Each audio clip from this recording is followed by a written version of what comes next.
आज हम बात करेंगे अपने हिमाचल प्रदेश के डिस्ट्रिक्ट में जो वो कुल कितनी कितनी विधानसभा की सीटें हैं। इससे पहले कि हम लोग जो वो डिस्कस करें कि विधानसभा की सीटें कहाँ पर कितनी है, थोड़ा सा कुछ एक बेसिक बातें जो कि आपको हिमाचल में अगर आप रहते हैं तो आपको पता होना चाहिए हिमाचल के बारे में। आप सभी को मालूम है कि हमारे हिमाचल प्रदेश में 68 जो वो विधानसभा की सीटें हैं, लेजिस्लेटिव असेंबली। तो हिमाचल का मतलब क्या होता है? सबसे पहले तो ये जानते हैं। हिमाचल दो शब्दों से मिलकर बना है, हिम जमा अचल।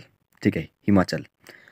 या आप जो वो एक और जो वो इसका डिवाइड कर सकते हैं इसको दो शब्दों में, हिम जमा अंचल। ठीक है, यहाँ पे दो शब्द जो वो निकल के, दो अर्थ जो वो इनके निकल कर आते हैं।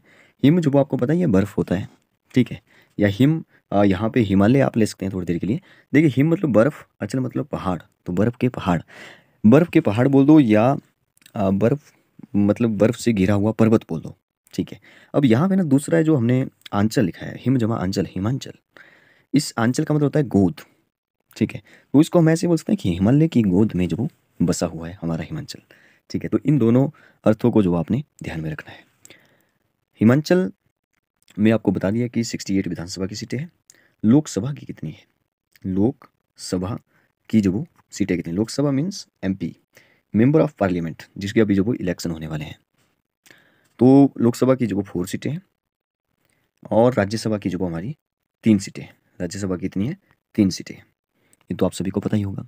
ठीक है, अब थोड़ा सा क्षेत्रफल की बात करते हैं, क्योंकि आज हम क्षेत्रफल के बारे में भी डिस्कस करेंगे कि सबसे बड़ा कौन है, क्षेत्रफल की दृष्टि से सबसे छोटा कौन है। और यहाँ पे इनका जो क्षेत्रफल है, एरिया है, वो भी स्क्वायर किलोमीटर में, पर किलोमीटर में लिखा हुआ है। ठीक है, सबसे पहले तो हिमाचल का पूरा जो एरिया है वो कितना है? याद रखिए 55,673 स्क्वायर किलोमीटर, ये पूरे हिमाचल का है। ये हमारे पूरे हिमाचल का क्षेत्रफल है। अच्छा, अगर आपको कोई पूछे कि पूरा देश, जैसे ये जो वो हमारा अगर इंडिया है, इंडिया में हिमाचल बीच में है कहीं ना कहीं। ठीक है, तो ये जो वो पूरे भारत का कितना प्रतिशत जो वो कवर करता है एरिया वाइज, एरिया कितना है मतलब पूरे भारत का इसने कितना कवर करके रखा है? तो 1.7 परसेंटेज जो वो आपने याद रखा है, 1.7%। ठीक है, और अगर आपको पूछे कि क्षेत्रफल की दृष्टि से जो वो हमारे 28 राज्य हैं, आप सभी को पता है 28 राज्य हैं और 8 जो वो यूटीज हैं। तो जो वो कितने स्थान पर आता है? याद रखिए 70th नंबर पे आता है, 17वें नंबर पे। अब थोड़ा सा जनगणना की बात करते हैं, क्योंकि जनगणना के बारे में भी आपको पता होना चाहिए। देखिए, जनगणना 2011 में हुई थी, तो 68 लाख अप्रॉक्स जो वो हमारी पूरी हिमाचल की पॉपुलेशन थी, जो कि हमारे उस टाइम जो पॉपुलेशन थी उसका जो वो 0.57% था। ये भी आपको पता होगा। ठीक है, अब एक इंपॉर्टेंट बात यह है कि क्षेत्रफल की दृष्टि से तो हमारा 17वें स्थान पर था, 70th रैंक पर था। ठीक है, अब अगर पूछे कि जनसंख्या, पॉपुलेशन की दृष्टि से कितने नंबर पर आता है हमारे हिमाचल, तो 21 नंबर पे आता है।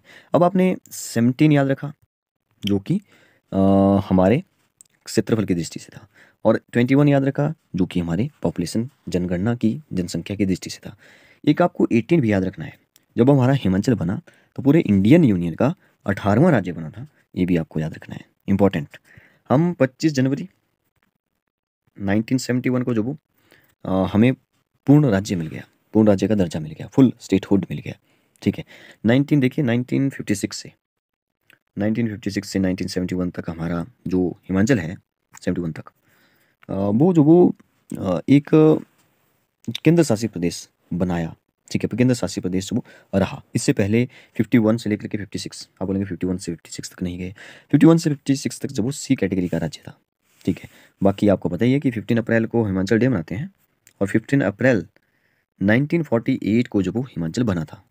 हिमाचल 30-31 छोटी छोटी रियासतों को बना करके बना था। ठीक है, तो ये बातें आपको पता होगी, पता नहीं भी है तो भी मैंने आपको बता दिया, इंपॉर्टेंट था। ठीक है, 5 मुख्य नदियाँ बहती है, रावी, सतलुज जो कि सबसे बड़ी है, लंबी है, बड़ी नहीं सॉरी लंबी बोला जा सकता है। बड़ी की बात आएगी तो चिनाब आपने बोला है, जल घनत्व की दृष्टि से चिनाब है। ठीक है, 3 हो गई। एक हमारी ब्यास है, और एक सबसे छोटी है यमुना। ठीक है, तो ये 5 मुख्य नदी है जो कि आपको याद रखनी है, वेरी वेरी इंपॉर्टेंट। 12 डिस्ट्रिक्ट है हमारे हिमाचल प्रदेश में, उसमें से सबसे छोटा अगर एरिया वाइज देखें तो हमारा हमीरपुर है। कौन है? हमीरपुर सबसे छोटा है। अब यहाँ पे एरिया भी लिखा हुआ तो उस पर ही नज़र डालते हैं हम। देखिए यहाँ पे भी सबसे बड़ा फिर छोटा छोटा छोटा ऐसे करके शायद लिखा हुआ है। देखिए सबसे लास्ट में सबसे बड़ा देखिए लाहौल स्पीति है। इस स्पीति की स्पेलिंग सॉरी जो वो थोड़ा सा गलत है, ऐसे लिखना था। ठीक है, ठीक है, जो भी है ऐसे नहीं, कैसे लिखना था, 1 मिनट रुकिए, ऐसे लिखना था स, और इस साइड से लगनी थी ऐसे, स्पीति ऐसे लिखते हैं। ओके, और लाहौल तो ठीक है। तो सबसे छोटा देखिए हमीरपुर है, और सबसे बड़ा हमारा लाहौल स्पीति है, याद रखिए। हमीरपुर से बड़ा थोड़ा सा हमारा बिलासपुर है, फिर बिलासपुर से बड़ा ऊना है। अगर यहाँ पे याद रखें कि लाहौल स्पीति से छोटा कौन है, तो वो जो चंबा है, चंबा से छोटा किन्नौर है। अच्छा, हमारा मंडी कहाँ जैसे आता है, देखिए 12 डिस्ट्रिक्ट है, मंडी बिल्कुल बीचों बीच रख लीजिए। बिल्कुल बीच में तो नहीं है, लेकिन देखिए 1 2 3 4 5 6 7 रैंक पे है, फिर 8 9 10 11 12 7 नंबर पे हमारा मंडी आता है, ये भी आपको याद रखना है। ठीक है, अब विधानसभा की सीटें डिस्कस करते हैं। देखिए जहाँ पे ना जो सबसे बड़ा है वहाँ पे सिर्फ एक सीट, लाहौल स्पीति एक सीट है विधानसभा की। चंबा जो कि दूसरे नंबर पर है, यहाँ पे 5 सीटें हैं। अच्छा, पहले एक एक वाले याद रखते हैं। देखिए बड़ा मतलब एरिया वाइज है, बाकी पॉपुलेशन कम है, इसलिए जो वो वहाँ पे सीटें कम है। तो लाहौल स्पीति हो गया और हमारा किन्नौर हो गया, यहाँ पे सिर्फ एक एक सीट है। ठीक है, लाहौल स्पीति किन्नौर एक एक सीट है। लाहौल स्पीति याद रखिए, किन्नौर याद रखिए, वहाँ पे ज़्यादातर बर्फ़ रहती है। ठीक है, अब आपको ना एक के बाद जो वो बड़ी जो सीट है वो याद रखनी है। चार चार सीटें जो वो कहाँ पे है, कुल्लू और बिलासपुर, कुल्लू और बिलासपुर याद होगी। नेक्स्ट 4 के बाद 5 याद रखना है। 5 वो काफ़ी सारे डिस्ट्रिक्ट में, देखिए जैसे चंबा में 5 है, यहाँ पे देखिए सिरमौर, सोलन और ऊना और हमीरपुर, देखिए कितने सारे हो गए। ये सभी जो वो याद रख लेने हैं आपने, मतलब ये 5 वाले तो याद रखने की ज़रूरत है ही नहीं, जो बच गए वो जो वो 5 वाले होंगे, तो इसलिए आपने इनको छोड़ करके बाकी सभी याद रख लेने हैं। बाकी जो बच जाएंगे वो 5 रख लो उनको। जैसे जैसे मान लीजिए कि आपने सिरमौर, सोलन और ऊना और हमीरपुर, ठीक है, इसको छोड़ के आपने याद रख लिया। बिलासपुर हमने याद रख लिया, और 4 वाला था हमारा कुल्लू, ये आपने याद रख लिया। ठीक है, अब आपको ना सबसे ज़्यादा याद रखना है, सबसे ज़्यादा सीटें कहाँ पे है। तो सबसे ज़्यादा देखिए कांगड़ा में सबसे ज़्यादा पॉपुलेशन है, तो इसलिए 15 सीटें सबसे ज़्यादा वहाँ पे है। हमारा मंडी बीच में है, ऐसे याद रख लीजिए, तो यहाँ पे जो वो 10 है। फिर शिमला हमारी कैपिटल है, तो यहाँ पे 8 कर लो। ठीक है, अब जो बच गए वहाँ पे 5-5 रख लो। ठीक है, मुझे लगता है कि आपको ये याद हो चुका है कि कहाँ पे कितनी सीटें हैं। इनको अगर टोटल प्लस करेंगे तो 68 आ जाएगा, चाहो तो आप प्लस कर लो 68 सीटें। तो बताइए आपको ये वीडियो कैसी लगी। अच्छी लगी हो तो हमारे इस चैनल NCERT क्लासेस 2.1 को जो सब्सक्राइब करिए। Thank you and have a nice day.